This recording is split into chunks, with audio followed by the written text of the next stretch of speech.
प्रिव्रत महाराज के वंश में आग्नेय, नाभि, ऋषभदेव, ये जितने जितने भी परम ज्ञानी महापुरुष हुए, ये सब स्वतः भक्ति करने वाले थे, एक से बढ़कर के एक। इसको देखो वो भगवान के श्री चरणों में नतमस्तक है। भगवान का ऋषभदेव अवतार हुआ, उन्होंने गृहस्थ लीला की है। गृहस्थ में रह करके 100 पुत्रों के पिता बन करके उन्होंने संसार को यह सिद्ध करके दिखा दिया कि 100 पुत्रों का पिता भी परमहंस बन सकता है। जरूरी नहीं है कि आप साधु बनो तो परमहंस कहलाओ, घर का त्याग करो, पत्नी का त्याग करो, ब्रह्मचारी रहो तो परमहंस, ऐसा नहीं। श्रीमद् भागवत के 5वें स्कंद में 2 परमहंसों की कथा है। तो वेदव्यास जी महाराज ने दोनों चीजें जनमानस के आगे रख दी, दोनों उदाहरण। 5वें स्कंद में 2 परमहंस हुए। पहले तो हुए ऋषभदेव जी और दूसरे हुए जड़ भरत जी। अब दोनों में भेद क्या है? जड़ भरत जी ब्रह्मचारी थे, घर गृहस्थ से दूर थे, घर से, अपने नगर से, अपने गांव से, अपने खेत से, अपने खलियान से, स्वाद से, वस्त्र से, सबसे दूर थे, और उन्होंने परमहंस होकर के दिखाया। पर वहीं पर ऋषभदेव जी ने कहा कि मैं इसी गृहस्थ में रहूंगा, इसी परिवार में रहूंगा, राजसी पोशाक भी धारण करूंगा और 100 पुत्रों का पिता भी बनूंगा, और उसके बाद भी मैं भगवान का इतना भजन करूंगा कि भजन से मैं परमहंस कहलाऊंगा। रहता सभी के संग पर होता न विषयासक्त है, रहता सभी के संग पर होता न विषयासक्त है, जो रंग पक्के में रंगा तो चढ़ता न दूजा रंग है, जो भोग आवे भोगता पर करता न किंचित संग है, ऐसा विवेकी प्राज्ञ नर इच्छा बिना ही मुक्त है। यह है परमहंस की कथा भागवत में। आप अपने मन में यह सोचते होंगे कि गृहस्थ कीचड़ है, ये सब कैसी माया है ईश्वर की, ये सब क्यों बनाए होंगे। ये यदि ईश्वर नहीं बनाता नहीं साहब तो जीवन जीने का मजा भी नहीं आता। ये इसमें अपन रह रहे हैं और इसमें से निकल करके ईश्वर तक आ रहे हैं तो लग रहा है कि अपने में ताकत है। आप गृहस्थी हो, दुकान धंधे वाले हो, सब बड़े बड़े लोग बैठे हो, आप अपना कामकाज छोड़ करके आ गए कथा में तो ये बड़ी बात। अब यदि आप नंग धड़ंग रहते हैं, साधु रहते हैं, यहाँ कथा में बैठे रहते तो कौन आपकी इज्जत करता है? यहाँ खेत खलियान वाले हो, बड़े आदमी हो, यहाँ आ गए तो लग रहा है कि वास्तव में ईश्वर के लिए, कथा के लिए आपने अपनी माया को छोड़ा और माया को छोड़ करके भगवान में अपना चित्त लगाया।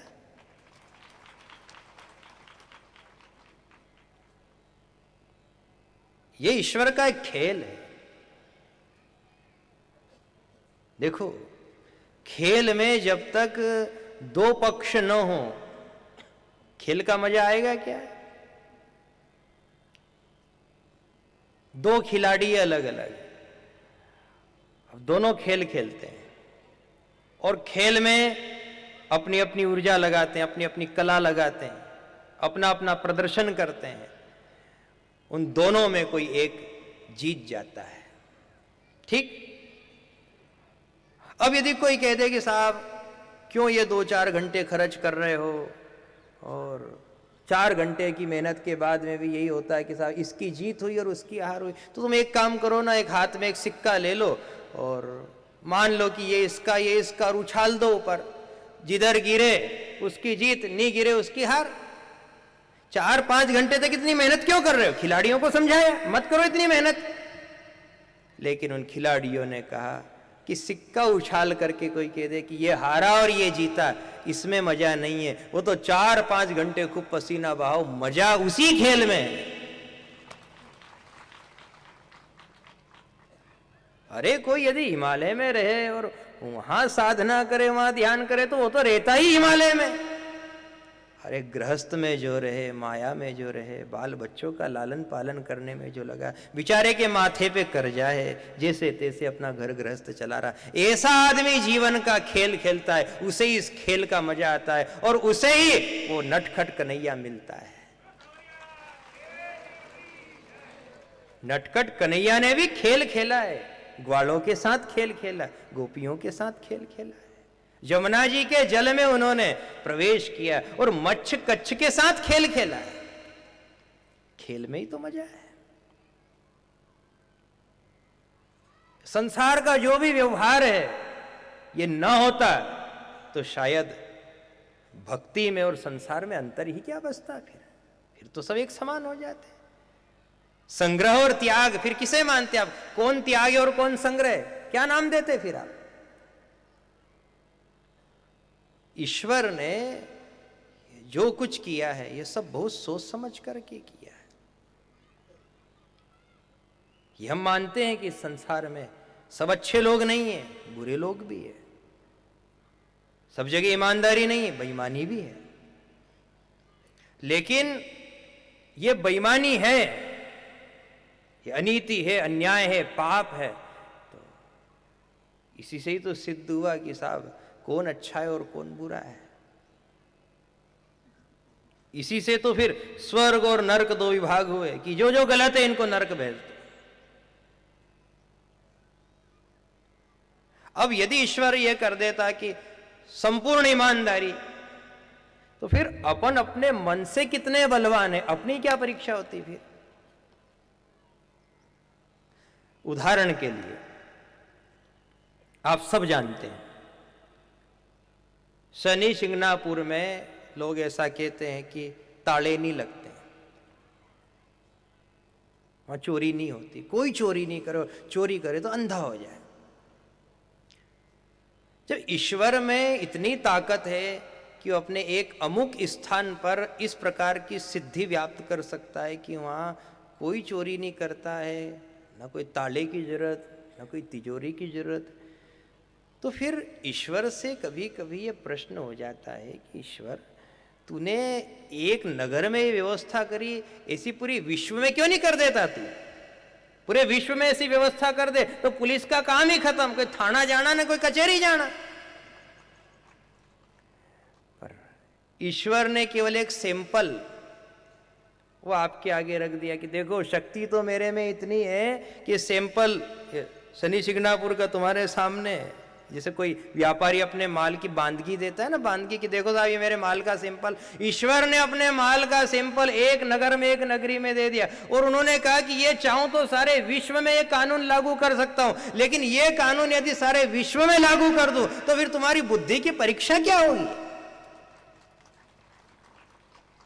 फिर तो ज्ञान का महत्व ही खत्म हो जाएगा। सामने नोट की गड्डी पड़ी है और आपका मन उसे स्वीकार न करे, यही तो ज्ञान है।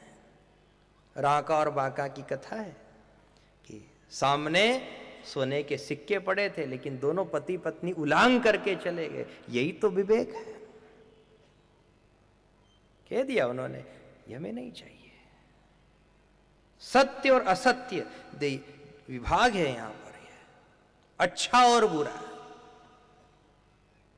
इससे अपनी परीक्षा होती है। इससे अपन अच्छे कहलाते हैं, योग्य कहलाते हैं।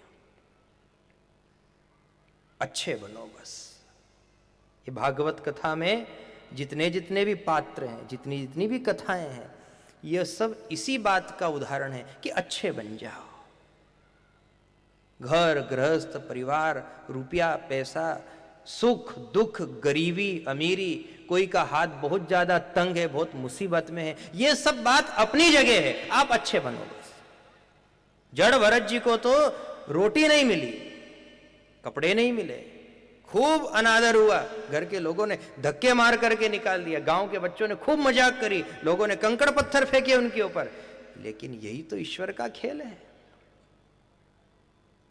ये खेल ना होता तो कौन आज जड़ भरत जी की कथा अलीराजपुर में सुनाता? सोचो, ये खेल हुआ, ये खेल का ही तो सब मजा है साहब। आप टीवी में खेल देखते हो 2-2 4-4 घंटे, खिलाड़ी खेलता है। अब यदि वो कह दे साहब सिक्के से ही अपन न्याय कर ले कौन हारा कौन जीता, इसमें मजा थोड़ी है। ये सब पात्र हैं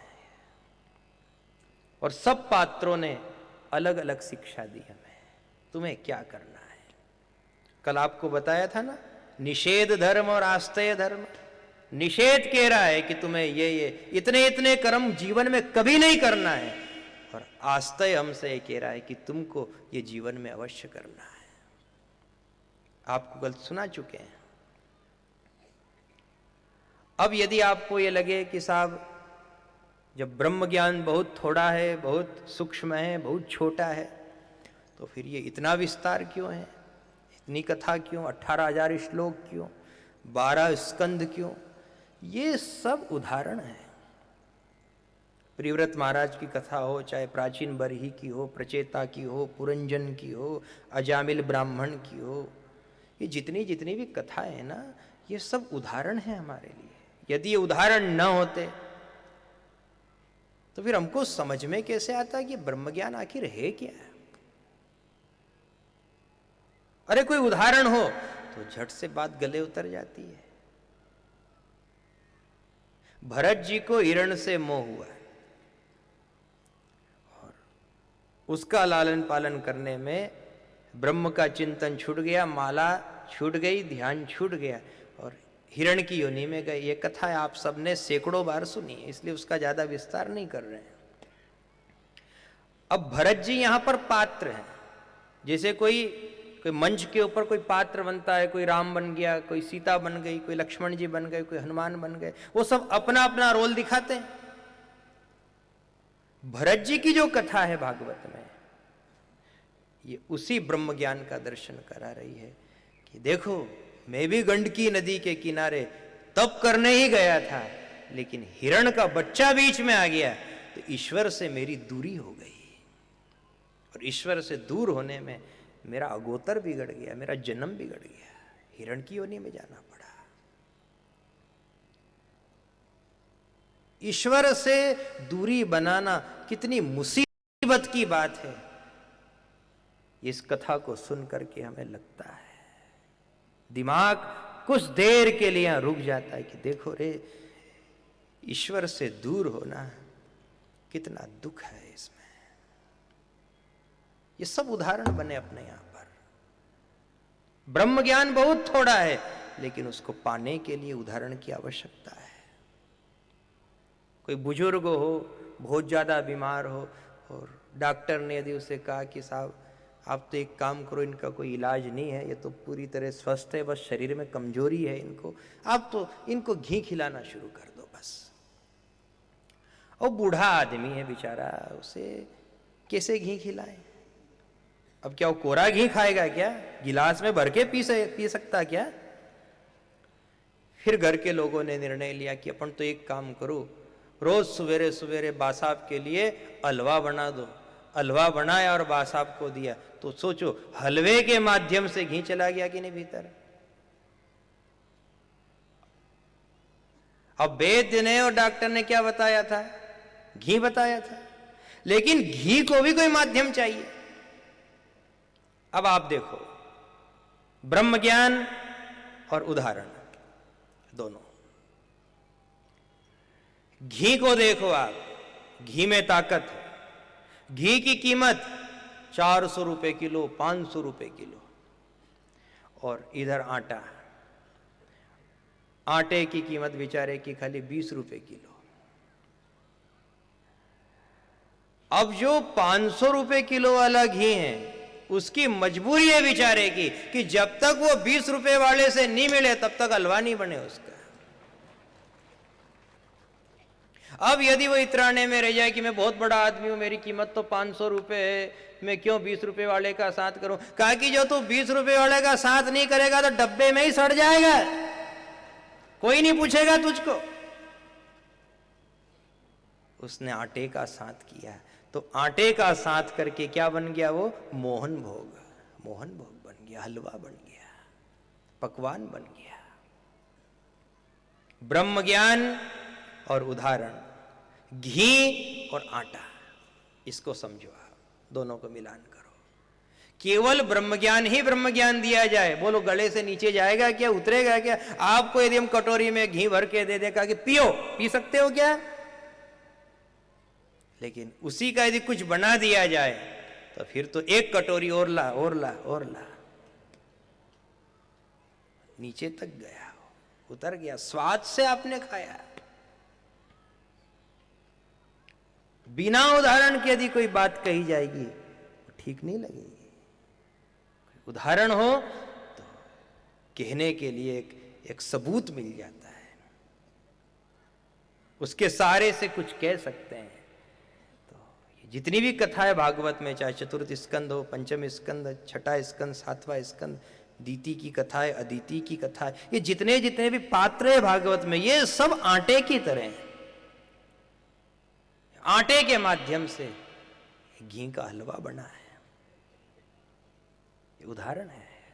सीधा सीधा कौन समझेगा? सीधा किसी से कह भी नहीं सकते, कहने जैसी है नहीं, ये समझण की बात। शास्त्रों ने भी कह दिया नेति नेति, कैसे समझाएं इसको?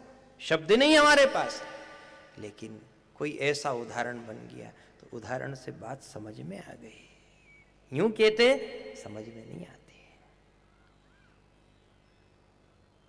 5 ब्राह्मणों को किसी ने भोजन का निमंत्रण दिया, आपको आज हमारे यहां भोजन करने पधारना है, हमारे दादाजी का श्राद्ध है, आपका स्वागत है। तो 5 ब्राह्मण भोजन करने गए। अब श्राद्ध का दिन था, घर के लोगों ने खीर बनाई थी, पूड़ी बनाई थी, और भी व्यंजन बनाए होंगे। लेकिन संजोग ऐसा रहा कि जब वो 5 पंडित जिमने बैठे तो उनकी थाली में क्या देखते हैं कि जो घर के लोग हैं वो खीर परोसना भूल गए। उनने सब परोस दिया पर खीर नहीं परोसी। अब पंडितों ने थाली की तरफ देखा कि पूड़ी भी आई है, भजिया भी आई है, रायतो भी आई है और दाल भी आई है, और खीर नहीं आई। अब उन्हें पंडितों के खीर की सुगंध भी आए, खीर की सुगंध आए, खीर इनने बनी है पर बापड़ा भूल ही गया है, इनके याद नहीं रही। अब उनमें से एक पंडित की नजर उस तपेले के ऊपर पड़ गई। कमरे के अंदर भीतर तपेला पड़ा था खीर का। अब तो और सिद्ध हो गया कि खुशबू भी आ रही है और तपेला नजर भी आ रहा है, और ये खीर मेलना भूल गए हैं। अब यदि सीधे सीधे कह दो कि हमारे खीर मेलो, तो फिर ये घर के लोग क्या कहेंगे कि ऐसे ऐसे चटोरे पंडित, ऐसे भूखे ढांस। कहने में भी अच्छा नहीं लगे, कैसे कहे। एक पंडित बड़ा चतुर था, वो जान गया कि ने बनी तो है बापड़ों ने पर मेलना भूल गए हैं। तो उसने एक बात निकाली कि साहब आज जब हम घर से निकले ना तो कुछ मत पूछो साहब, आज तो ऐसा कुछ देखा हमने कि इतना लंबा सांप देखा हमने कि यहां से तो जो खीर का तपेला रखा नहीं वहां तक, इतना लंबा सांप देखा रास्ते में साहब, इतना लंबा कि यहां से तो वहां तपेला तक। फिर घर का के याद है कि अपन ने खीर बनाई, मेलो इनके। अब आप खुद बताओ, खीर से मतलब है कि सांप से? सांप छोटा है कि मोटा है, लंबा है कि कैसा, उससे कोई मतलब नहीं। मतलब कैसे है? मतलब खीर से। लेकिन सीधे सीधे यदि खीर मांग लेते तो इज्जत रहती क्या? ब्रह्म ज्ञान सीधा सीधा आज तक कोई नहीं कह पाया साहब। सुखदेव स्वामी ने भी 18,000 श्लोक का आश्रय लेकर के ब्रह्म ज्ञान राजा के कंठ से नीचे उतारा है, हृदय तक उतार दिया, आत्मा तक उतार दिया, उदाहरण का सहयोग लेकर के। बिना उदाहरण से कौन समझेगा? सांप एक उदाहरण है। सांप देखा भी नहीं है और सांप है भी नहीं, पर उदाहरण है। अजामिल की कथा ही भागवत में, अजामिल को याद दिलाया, अजामिल तो भगवान का भजन कर, याद दिलानी पड़ती है साहब, नहीं याद दिलाओ तो खीर ऐसी की ऐसी ढकी रह जाएगी। याद दिलाया तो भजन कर। जड़ भरत जी ने अपने कंधे पर से डोली नीचे गिरा दी, राजा रहुगण नीचे गिर गया, तलवार निकाली और मारने दौड़ा। उस समय जड़ भरत जी ने अपना मौन तोड़ करके राजा रहुगण को याद दिलाया, राजन भगवान का भजन करो, भगवान को याद करो। भवाटविका का दिव्य उपदेश दिया, उसमें भी वही उदाहरणों को सम्मिश्रित करके उन्होंने राजा को यह ब्रह्म ज्ञान गले से और हृदय से नीचे उतारा, आत्मसात कर दिया। नरकों की कथा सुनाई, उसके बाद अजामिल का प्रसंग है भागवत में। इसके बाद में देवराज इंद्र का प्रसंग आता है कि अभिमान में बैठे रहे, गुरु जी को प्रणाम नहीं किया तो स्वर्ग की सत्ता से वंचित हो गए। ईश्वर से इतनी दूरी बन गई कि अब क्या करें, कोई सहारा नहीं बचा। तो फिर कमल कर्णिका में छिप करके भगवान का भजन किया और भगवान से निवेदन किया, भगवान अब मेरी नैया डूबने वाली है, अब आप कृपा करो। मेरे अंतःकरण में भक्ति का भाव थोड़ा कम हो गया, उससे अभिमान इतना बढ़ गया कि मैं तामस अवस्था में पहुंच गया, तामसी हो गया। स्वर्ग के सिंहासन पर बैठ करके भी मेरे अंदर सत्वगुण नहीं आया, सतोगुण प्रकट नहीं हुआ। अब आप मेरे ऊपर कृपा करो, मुझे आपके चरणों की भक्ति प्रदान कर दो। मेरे अंतःकरण में आपकी भक्ति रहेगी तो कभी भी तमोगुण यहां पर अपना डेरा नहीं जमाएगा। मेरे से जो कुछ हुआ है ये सब तमोगुण से ही हुआ है। आज मैं कहीं का नहीं बचा, दर दर की ठोकर खा रहा हूं। दधीची महात्मा से प्रार्थना की, आप अपनी हड्डियों का दान दे दो ताकि इस राक्षस का मैं वध करूं। ये वृत्तासुर नाम का दैत्य बड़ा विशाल दैत्य है, ये यदि समाप्त नहीं होगा तो मेरे जीवन का कोई दूसरा ठिकाना नहीं है।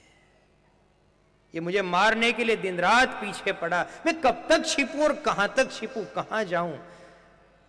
उन ऋषि ने कृपा करके अपनी हड्डियों का दान दिया। उन्हीं हड्डियों से इसने विश्वकर्मा जी से शस्त्र बनवाया, उस शस्त्र से वृत्तासुर नाम के दैत्य को समाप्त किया। ब्रह्म हत्या को 4 स्थानों पर बांट करके संपूर्ण पापों से मुक्त होकर के भगवान के चरणों की भक्ति मांग करके भगवान से निवेदन किया, भगवान भले ही तू चाहे तो ये राज छीन ले, ये पाट छीन ले, ये सोने का मुकुट छीन ले, पर हे नाथ अब तेरी भक्ति को कभी मत छीनना। फिर वही कथा याद कर लो कि राज छोड़ देना पर राम को मत छोड़ना। इंद्र ने यही कहा कि अब मैं राम को नहीं छोड़ूंगा। मुझे इस बात का आभास हो गया, यदि ये उदाहरण नहीं होता मेरे जीवन में, ये ठोकर न लगती, ये संघर्ष न होता तो मैं संभल नहीं पाता, मैं समझता ही नहीं, मैं और मदोन्मत्त होता जाता। लेकिन मुझे ईश्वर ने इशारा कर दिया है, अब मेरा ध्यान राज में नहीं रहेगा, अब मेरा ध्यान राम में रहेगा। राम। और भक्ति में सबसे बड़ी यही शक्ति होती है, भक्ति अपने आप में इन सबको रोक करके रखती है। जैसे काजल बुरी निगाह से बचाता है, काला कपड़ा, काली मटकी, कोई की भी यदि बुरी नजर हो तो ये रोधक शक्ति है, रोक देती वहीं की वहीं। आपने मोर पंख लगा लिया, सांप यदि घर में आया और उसकी नजर पड़ गई, मोर पंख देखते ही चला जाएगा, जहां मोर पंख है वहां सांप नहीं आता है। जहां भक्ति है वहां याद रखना, काम क्रोध लोभ मोह ये सब आएंगे तो, लेकिन आपका कुछ बिगाड़ नहीं पाएंगे।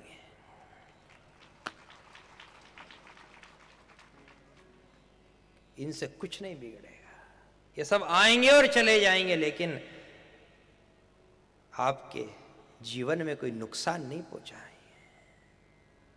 देवराज इंद्र ने इस बात को सिद्ध किया। और उसके बाद में भागवत में ऐसा प्रसंग आता है कि दीति ने पुंसवन व्रत करके एक ऐसा अनुष्ठान किया कि जिससे गर्भ से ऐसा पुत्र पैदा हो जो कि इंद्र का वध कर दे। मन में दुर्भावना थी और भजन तो कर रही थी, व्रत तो किया उसने, लेकिन आपसे कहा ना कि तामस धर्म करहि नर, जप तप व्रत मखदान। यदि तामसी वृत्ति होगी तो सब तामसता में चला जाएगा। पुत्र तो हुआ, लेकिन एक संतान के जो 49 टुकड़े हुए थे, तो 49 टुकड़ों से वो 49 मरुदगण बन गए, और वो सब इंद्र की सेवा में उसके साथ हो गए। तो दीति को बहुत दुख हुआ कि मैंने जिस इंद्र को मारने के लिए पैदा किया था वो तो नहीं हुआ, और उसके सेवक पैदा हो गए। अब क्या करें? हिरण्यकश्यपु के पास जाकर के कहा कि बेटा अब तू कुछ कर, तो अनुष्ठान कर, उपासना कर, ब्रह्मदेव को प्रसन्न कर। ये उपासना करने के लिए अपनी मां का आदेश लेकर के गया। मां तो चिंता मत कर, ऐसा तब करूंगा कि इंद्र से भी बदला ले लूंगा और विष्णु से भी बदला ले लूंगा, चाहे तपस्या करते करते मिट्टी का बिंब क्यों ना हो जाऊं, जब तक वरदान ना मिलेगा घर नहीं आऊंगा। जब हिरण्यकश्यपु तपस्या करने के लिए घर से गया था, तब उसकी धर्म पत्नी कयाधु गर्भवती थी। जब इंद्र को इस बात का पता लगा कि हिरण्यकश्यपु अपनी नगरी को छोड़ करके तपस्या करने गया है, तब उसने मौके का लाभ उठाया और अपनी सेना को ले जा करके उसकी नगरी पे चढ़ाई कर दी, सबको मारा और पूरी राज संपदा का हरण करके इसकी धर्म पत्नी कयाधु का भी हरण कर लिया, और कयाधु का हाथ पकड़ा और अपने साथ ले जाने लगे। देवराज इंद्र को रास्ते में देवर्षि नारद मिले। देवर्षि नारद ने पूछा कि अरे देवराज, ये किसकी स्त्री है, कौन है ये स्त्री, किसको लेकर के जा रहे हो? कहा कि हे महामुनि, ये हिरण्यकश्यपु की पत्नी है और इसके गर्भ में एक बालक है, गर्भवती है। तो देवर्षि नारद ने पूछा क्या करोगे इसका? कहा कि मैं इसे स्वर्ग ले जाऊंगा और इसके गर्भ में जो बालक है उस बालक को मार दूंगा और इस स्त्री को छोड़ दूंगा। देवर्षि नारद ने कहा कि देवराज इंद्र, थोड़ा विचार करो, थोड़ा विवेक से काम लो, अभी तुम्हारे अंतःकरण में आत्मदृष्टि नहीं है, तुम समझते नहीं हो। इस स्त्री के गर्भ में जो बालक है वो ऐसा वैसा बालक नहीं है, वो भगवान विष्णु का साक्षात परम भक्त है, जिसके गर्भ में भगवान का भक्त पल रहा है, उसको कभी मत मारना। देवराज इंद्र ने हाथ जोड़ लिए, अरे इस स्त्री के गर्भ में भगवान का भक्त? हाँ। तो फिर हाथ जोड़ करके देवराज इंद्र ने कयाधु की 7 परिक्रमा की। देखो, जिसका हाथ पकड़ करके ले जा रहा था, मारने ले जा रहा था, गर्भ नष्ट करने ले जा रहा था, आज वही देवराज इंद्र नतमस्तक हो गया और 7 परिक्रमा करके कयाधु के आगे अपने दोनों घुटने टेक दिए और कहा कि हे मातेश्वरी, आप मुझे क्षमा करो, आपके गर्भ में भगवान नारायण का भक्त पल रहा है, इसलिए मैं आपको साष्टांग प्रणाम करता हूं।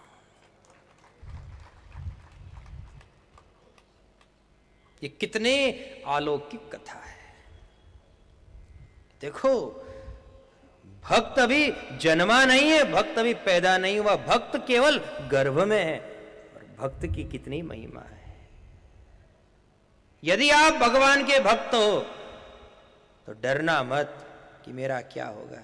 जो भगवान का भक्त होता है उसके आगे तो देवराज इंद्र भी घुटने टेक देता और 7 परिक्रमा करता है। भगवान के भगत बन जाओ बस। अब यदि कोई कहे कि साहब ये तो नकली भगत है, ये तो यूं ही चला फिरे कथा में, ये तो यूं ही चटोरा खाने चाटने के लिए घूमता फिरे, कोई कुछ भी कहे, कहने दो। देखो, सबके पास असली चांदी नहीं है।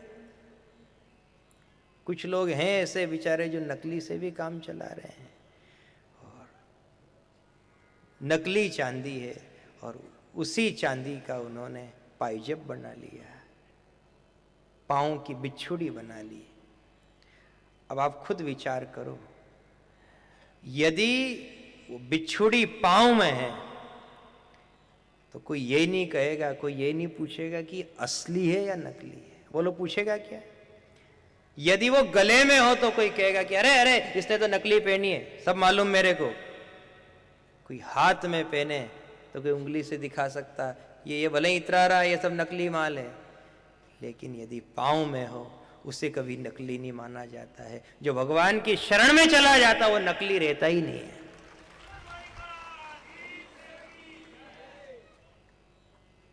जो पांव की बिच्छुड़ी बन गई, जो पांव का पायजब बन गया, बोलो फिर क्या कहलाएगा? सुहाग। सुहाग यदि वो है पांव में तो देखने वाले को लग जाएगा कि ये सुहाग है इसका। वहां पर क्या दृष्टि है? सुहाग वाली। वहां असली और नकली की दृष्टि नहीं है। वहां कैसी डिजाइन है, कैसी पॉलिश है, इसका मूल्यांकन नहीं है। वहां तो केवल सुहाग को देखा गया। जो भगवान की शरण में है वही सौभाग्यशाली है और वही धन्य है और वही असली है।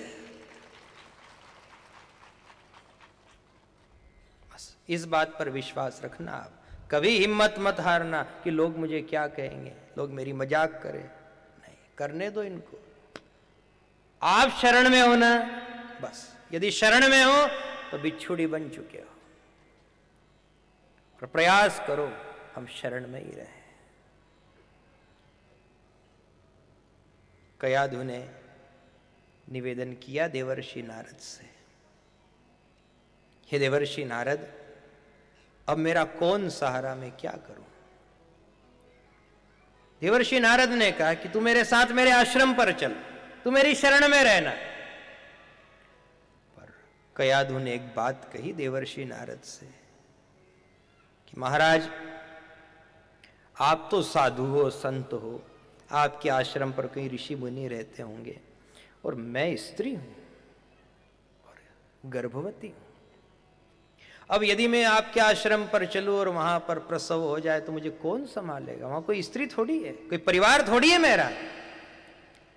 उस समय में देवर्षि नारद ने कयाधु को वरदान दिया कि कयाधु, मैं तुझे वरदान देता हूं कि जब तक तेरे पति तपस्या करके वापस नहीं लौट आते तब तक मैं तुझे ऐसा वरदान देता हूं कि तुझे इच्छा प्रसूति का वरदान, तू जब चाहेगी तब तुझे प्रसव होगा।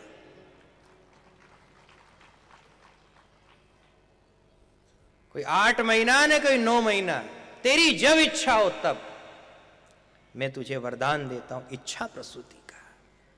हमारे धर्मशास्त्रों में ऐसे 2 उदाहरण मिलते हैं।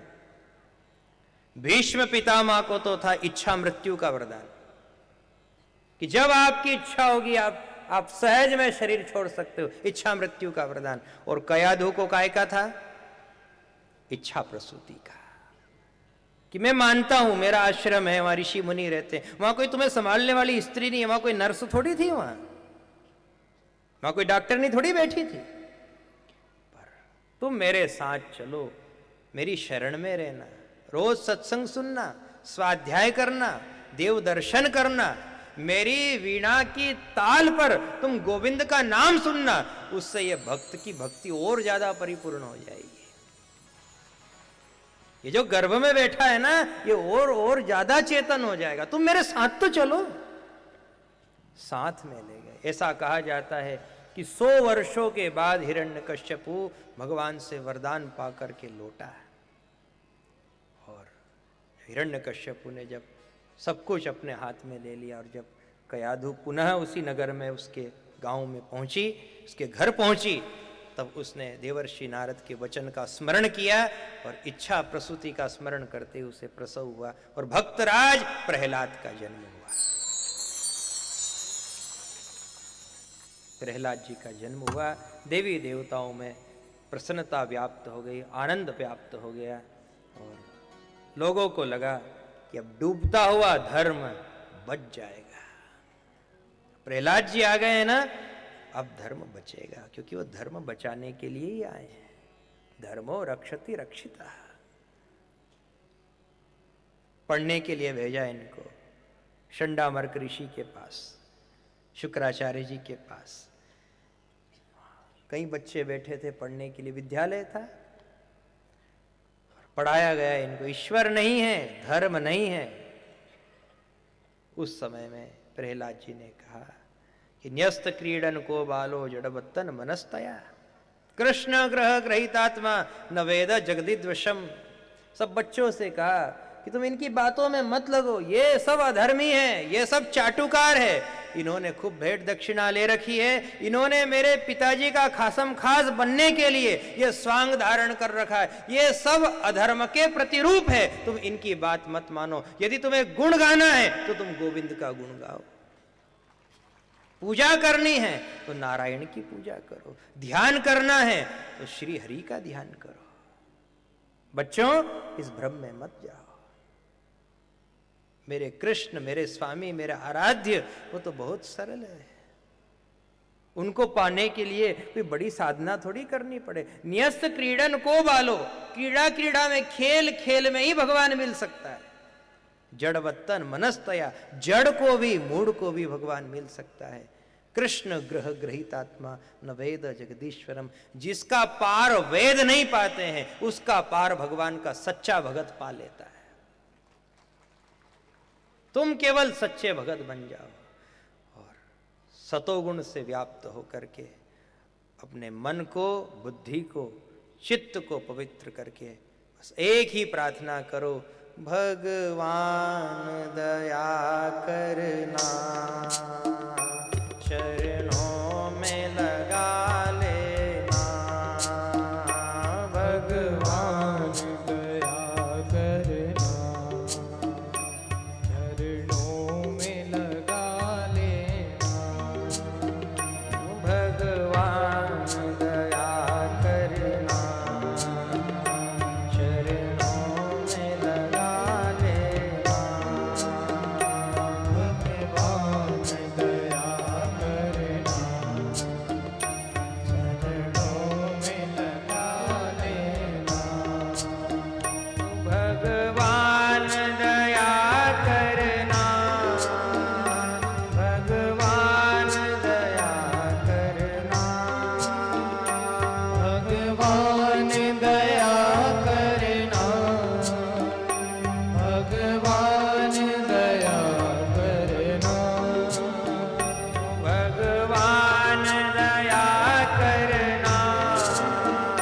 भगवान दया करना, भगवान दया करना, भगवान दया करना, भगवान दया करना, चरणों में लगा लेना, भगवान दया करना, चरणों में लगा लेना। मेरी अस्थि न पहुँचे हरिद्वार, तेरे द्वार बुला लेना, मेरी अस्थि न पहुँचे हरिद्वार, तेरे द्वार बुला लेना, मेरी अस्थि न पहुँचे हरिद्वार, तेरे द्वार बुला लेना, मेरी अस्थि न पहुँचे हरिद्वार, तेरे द्वार बुला लेना, इस ज्ञान की गंगा में तू मुझको डुबा देना, इस ज्ञान की गंगा में तू मुझको डुबा देना, इस ज्ञान की गंगा में तू मुझको डुबा देना, इस ज्ञान की गंगा में तू मुझको डुबा देना, भगवान दया करना, चरणों में लगा लेना, भगवान दया करना, चरणों में लगा लेना, भगवान दया करना, भगवान दया करना, भगवान दया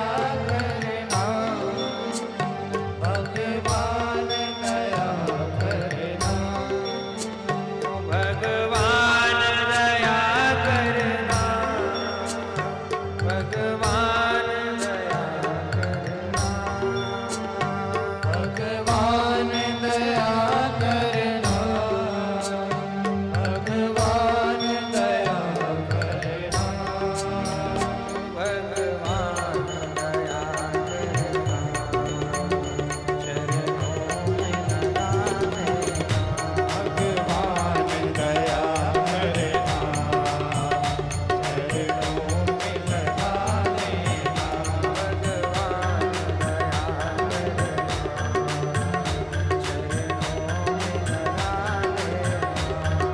भगवान दया करना, चरणों में लगा लेना, भगवान दया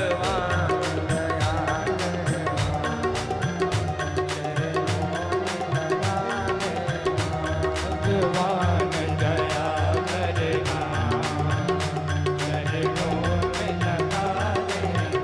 सच्चिदानंद भगवान की, नरसिंह भगवान की, भक्तवत्सल भगवान की। इन कथाओं को सुन करके मन एकदम शांत और शून्य हो जाता है। यदि सीधा सीधा कहा जाए कि भगवान का भरोसा करो, भरोसा करना चाहिए, ईश्वर सब कुछ है, वो सबको बचाता है, सबकी रक्षा करता है, तो ये हो जाएगा कोरा घी। इसमें चाहिएगा आटा, तब जाकर के उतरेगा। जो भक्त है उन्होंने इस प्रसंग को आज सुन लिया है। एक तो बिच्छुड़ी वाला भी आपने प्रसंग सुन लिया कि बिच्छुड़ी यदि पांव में है तो वहां असली और नकली ये नहीं देखा जाता, केवल सौभाग्य और सुहाग देखा जाता है। आप ईश्वर के भगत बन जाओ, उसके चरण में रहो, उसकी शरण से ही आपकी शोभा बढ़ जाएगी।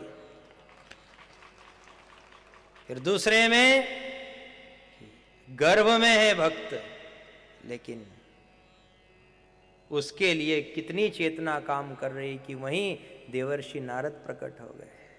देवर्षि नारद ना आते तो क्या होता, ये तो मार डालता। लेकिन देवर्षि ने कहा ये भक्त है, तो भक्त की रक्षा में संत भी खड़े रहते हैं और भक्त की रक्षा में भगवंत भी खड़े रहते हैं। कथा को जब आप भाव से सुनोगे ना साहब, तो हृदय गदगद हो जाएगा। कथा शून्य कर देती है, सोचने समझने को मजबूर कर देती है। ये जो मन में जितनी तरंगे है ना, सब तरंग शांत हो जाती है कथा सुनने के बाद, शांति का अनुभव होता है।